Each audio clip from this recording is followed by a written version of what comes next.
Welcome to the Hamsi Analytics Daily Market Commentary. Paulo Navarro. Today is Monday, July 23rd, 2012. For the market internals, the New York Stock Exchange advanced decline differential closed at negative 1,539. Nasdaq advanced decline differential closed at negative 1,581. There were 3 new 52-week highs for the S&P 500 and 18 new 52-week lows for the S&P 500. For the volatility, we saw 320,000 contracts traded on the VIX, with 48 million in total premiums paid. For the dollar-weighted put-call ratio in August, we saw a 0.23 reading with 70% of the total premiums paid. This is a bearish reading. On September, we saw a 0.32 reading with 18% of the total premiums paid, again a bearish number.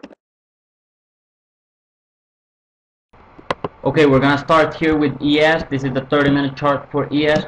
You can see here overnight we were in a channel -1 sigma to -2. A couple of times we made a couple of new lows, and here around the opening we were down almost 20 handles for the ES. Pretty bad overnight action.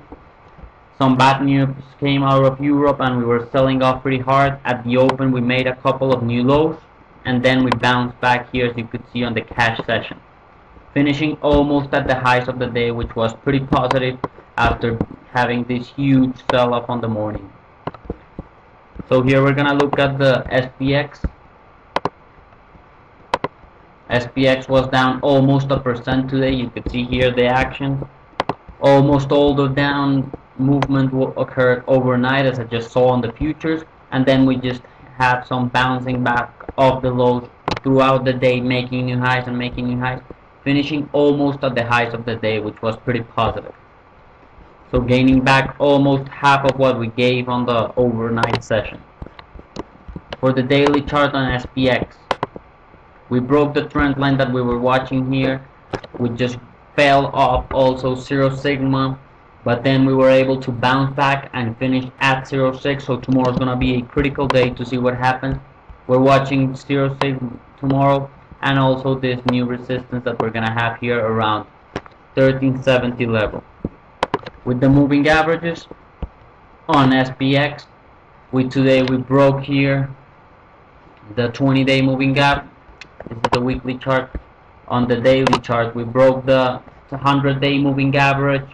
We were not able to come up and cross it back, so we just failed here, and we're gonna have to break that 1360 level, which is the 100-day moving average. On the downside, we're looking for the 1333 level, which is the 50-day moving average. Here we're gonna see it on SPY. Okay, here we have the SPY. You see we broke this trend line to the downside. We also broke the 100-day moving average at 136, and now we're looking at the 133.50 level, which is the 50-day moving average on the downside. Again, here we want to watch on this chart. In the daily chart, we want to see 135.10 being broken and tested, which is the 0 sigma. After that is being tested, we would confirm here we had a double top on the daily chart, and we would be looking for 133.34 and then 131.50. Those are going to be critical. Again, we continue to see an uptrend on CI and a slowing trend here on CI diff. Now it's going to turning down. Again, we have some action today, mostly Europe related, so we're gonna have to see what happens tomorrow. Tomorrow we have Apple earnings, and it's gonna be critical after the close, so we're gonna see what happens there. On GLD, here we have the daily chart for GLD, down 0.5%, again failing on 0 sigma last Friday. We closed there, and today we did not confirm. We're closing again. This sigma channels are again contracting. Very tight volatility here on gold. We were down overnight, but then just recover somewhat. You could see here CI starting to turn to the upside, as well as CI diff.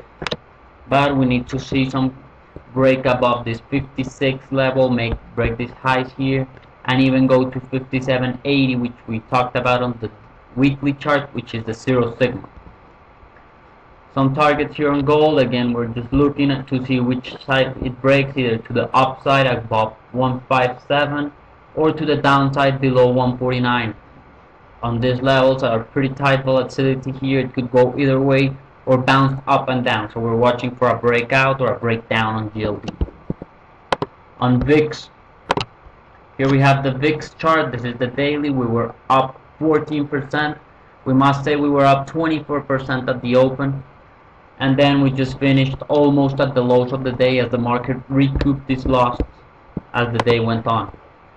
We were mentioning here that we were not able to cross 0.6, but as you know, volatility is pretty fast acting. We had this trend here to the downside. 0.6 was being resistance. It broke, and now we're above 0.6. We went to 20.38, and now we closed at 18.62. We're gonna see what happens tomorrow, if this 0.6 line is gonna act as support, or we're gonna break down again and continue our ascent on the market and the VIX lower. Here we have the 60-minute chart for Baidu. It just came out with earnings, beat APS on top and bottom. Pretty good result here on Baidu. You could see it popped and even went above 3 sigma, went up almost to 118, and right now we're trading at 113 and a quarter. We have HFT options. We have one trade on Baidu right now. We were counting on a good number here for them, and we looked at a target of 115. We're gonna look at the trade right now, and I'm gonna tell you how we figured out this trade. Here you can see the option chain. We were short front month or weeklies on July 27th of the at the money options call, and then we bought the 115 for the August. The reason we did that, we were trying to sell some volatility that were hyped into these options because of the earnings, and we bought some cheaper options to get some positive delta on our trade. What we did here was a back spread, but also we changed time to it. So we're gonna see how the payoff looks for this trade. As you can see here, I am getting the options we sold and bought. You can see here we sold one of the 110 and we bought two of the August 115. This was done for 280, and you could see how this trade looked overall. It's gonna be a winner tomorrow if Baidu opens at this price. We're trading at 213, so pretty much it's trading at percent profit. We're gonna watch here.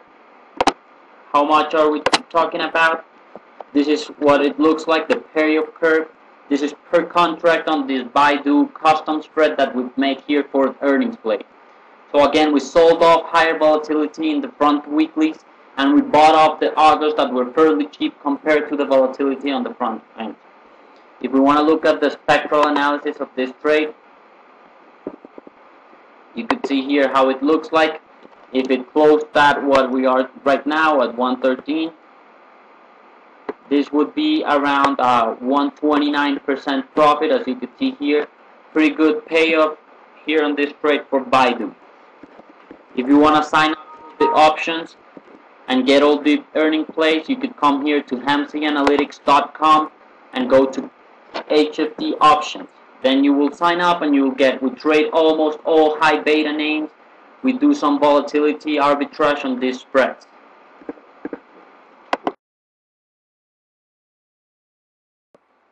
We have a special offer by TradeStation. Get your Hamsey Analytics proprietary indicators paid by TradeStation. Contact Active Traders Office in Chicago, Peter Albino, at the number listed below. Have a great day, and I'll talk to you tomorrow.